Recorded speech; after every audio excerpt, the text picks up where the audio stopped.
यदि पुरुष अनेकत्वमस्ति तथा असंगो ही अयम पुरुषः कथम पुरुषः एको अत्र वर्णितः। पूर्व पक्षी ने अब दूसरा पैंतरा उठाया।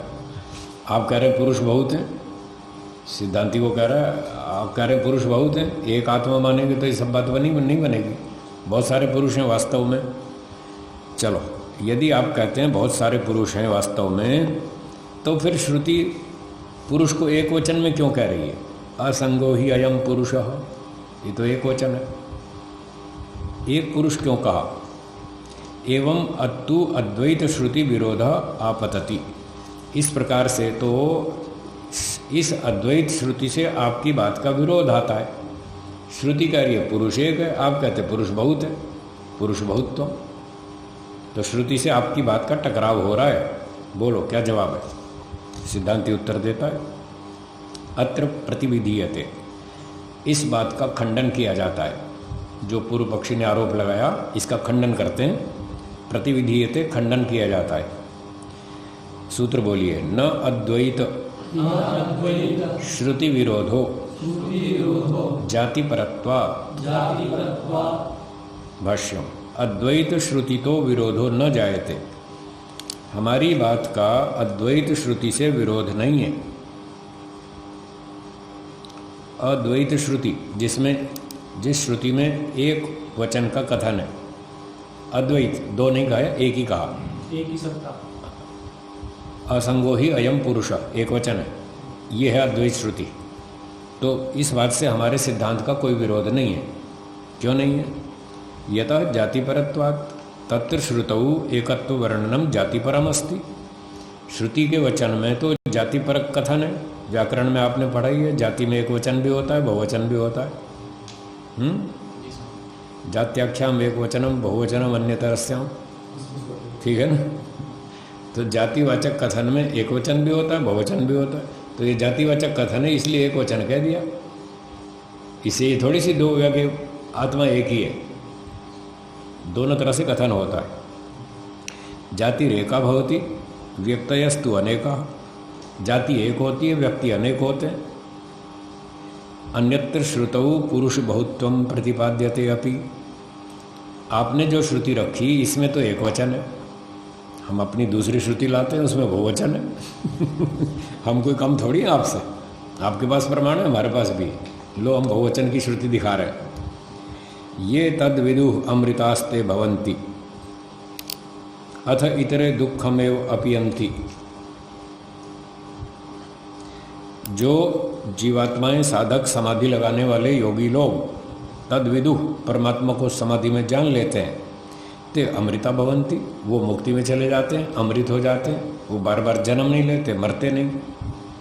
अथ इतरे, जो दूसरे लोग हैं जिन्होंने समाधि नहीं लगाई, ईश्वर को नहीं जाना, उनकी मुक्ति नहीं होती, और वो क्या करते हैं? दुःखमेव अपीयन्ति, वो बार बार जन्म लेते हैं और दुख भोगते रहते हैं। देखो यहाँ बहुवचन है श्रुति में, मुक्ति में जाने वाले भी बहुत सारे हैं। अमृतास्ते भवन्ति ते बहुवचनम, भवन्ति बहुवचनम, दुःखमेव अपीयन्ति बहुवचनम। तो मुक्ति में जाने वाले भी बहुत हैं, जन्म लेने वाले भी बहुत हैं, पुरुष बहुत्वं सिद्धम। हो गया ना? चलिए सूत्रार्थ, अपीयन्ति प्राप्त होते हैं। ये बृहदारण्यक की, बृहदारण्यक श्रुति है, वहाँ का वचन है, श्रुति उपनिषद का, और वो भी बृहदारण्यक का है। असंगो ही अयम पुरुष, दोनों बृहदारण्यक के ही हैं, कहीं एक वचन में कहीं बहुवचन में कथन है। तो जातिवाचक कथन दोनों तरह से होता है। कभी हम बोलते हैं मनुष्य का ये कर्तव्य बनता है, क्या एक मनुष्य का कर्तव्य है? सभी का है। तो यहाँ जातिवाचक कथन है और एक वचन में मनुष्य का ये कर्तव्य बनता है, जैसे अपने सुख दुख की चिंता करता है ऐसे दूसरों का भी चिंता करे। एक ये हो गया, मनुष्य शब्द जातिवाचक है और ये सब पर लागू हो रहा है, सिर्फ एक व्यक्ति पर नहीं। और सब मनुष्यों को सामाजिक सर्वहितकारी नियम पालने में परतंत्र रहना चाहिए। यहाँ बहुवचन है, मनुष्य यहाँ बहुवचन का कथन है, ठीक है। चलिए सूत्रार्थ लिखेंगे।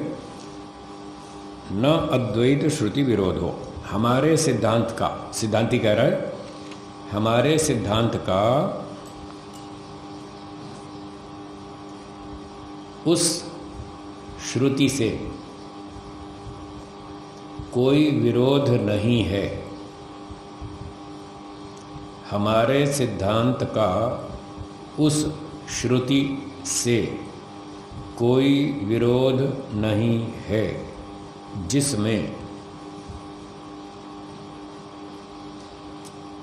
पुरुष का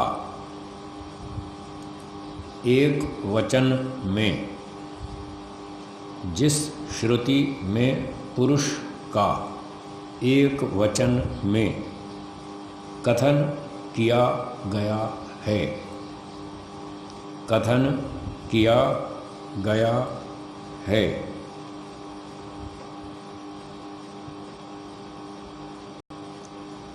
वहाँ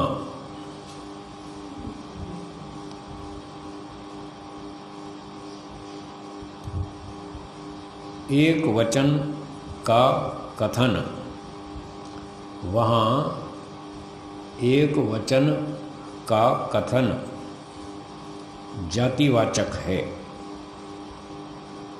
इसलिए